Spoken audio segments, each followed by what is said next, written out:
Hey, love. Sometimes the truth does hurt. No matter how old we are, no matter how much we allow life to humble us, the truth is going to hurt sometimes.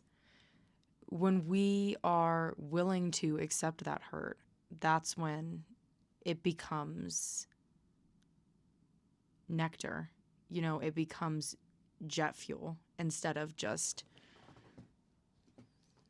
a lethal weapon. You're probably mad at yourself and not mad at them. Let's dive in. As you know, honey, here we flow. Thanks for being here. Thanks for going on this little journey into this very fruitful topic today. Um, this came to me when I was just not wanting to hear it, but it was exactly what I wanted to hear. And maybe you're feeling the same way. We hold grudges in life, and those grudges that we hold usually have a deeper meaning than what we think we're holding on to. Because what we think we're holding on to is usually a buffer that, keeps the pain a reasonable distance away from us. And then when it reveals itself, when the truth pops its head out, it's like, oh no, we tend to have a bad reaction to it.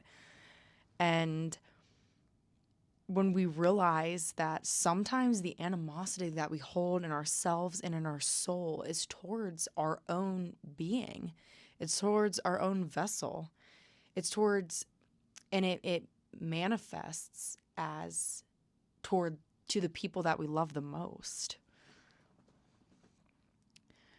Think about where you might be holding a grudge and why you might be holding that grudge. An example that comes up to me is that I have held grudges because someone didn't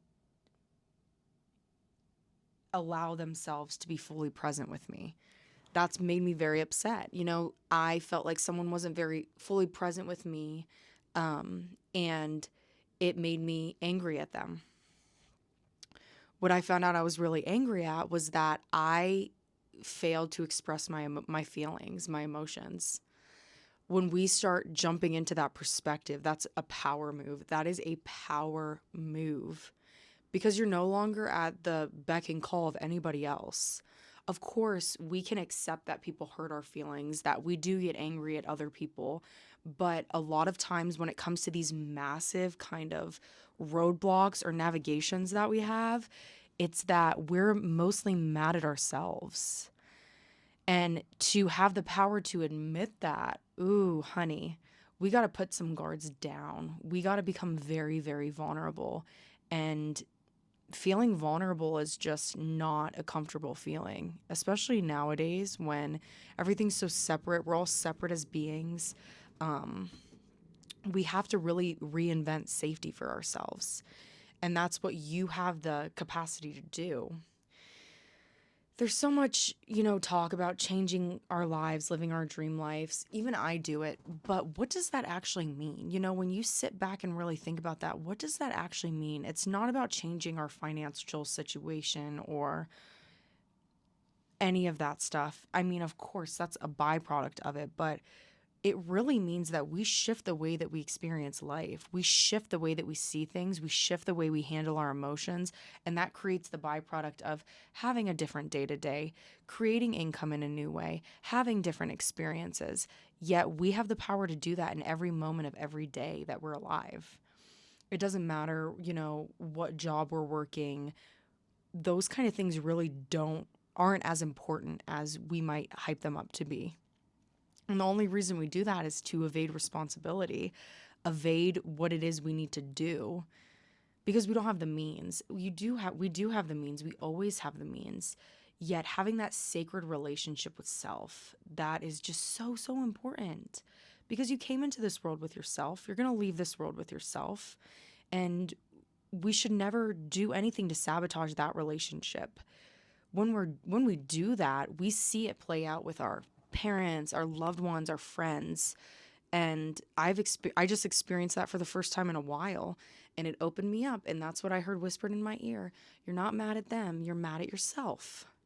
Like, dang, that's the hardest thing to cope with. It really is the hardest thing to cope with, because you have no way out. It's like, okay, well, you kind of have to apologize. You kind of have to, or you're going to be stuck in that rut, and you're going to experience Groundhog Day. We experience Groundhog Day when we fail to forgive. We are always going to be the hardest person to forgive. Let's just accept that.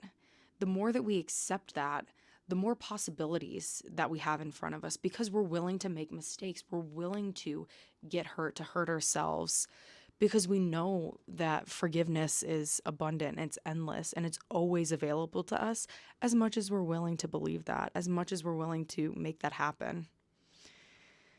That perspective opens and changes so much for me, because I have mentally used other people as a scapegoat. Like, I don't want to hurt that person, I don't want to let that person down, but it was always myself, I was just taking disguise as other people to mentally keep myself safe, or to, keep myself in my comfort zone. Are you doing that? Do you relate to that? I'd love to hear about it if you do. And just remember that the next time you are experiencing some kind of deep, emotionally rough situation, take a minute to remember the mirror, remember the power of projection, and how the universe and God will use that emotion in the game to awaken you deeper to your own potentials and the wide spectrum of your consciousness. As we wrap it up, this this wisdom is nectar, and it is only as powerful as we choose it to be. It doesn't really serve much when we're not in an emotionally charged conversation or situation. It takes years and a lot of time to fully allow that to marinate into our being so that it can be of service to us. So don't be hard on yourself if you're trying and it's not happening the way that you want it to. It takes time, it takes practice, it takes experience, and it takes deepening your level of consciousness and confidence. Confidence utmost. You do have the power to change things. You do have the power to be stronger, be more aware, and be more vulnerable. You're going to be okay. It's okay to feel the way that you feel and to open up and let people see you that way. As long as you got you, there's nothing to worry about. All right, my loves. Happy wake up call. Happy shift. I hope you have a magical day, and I will see you next time.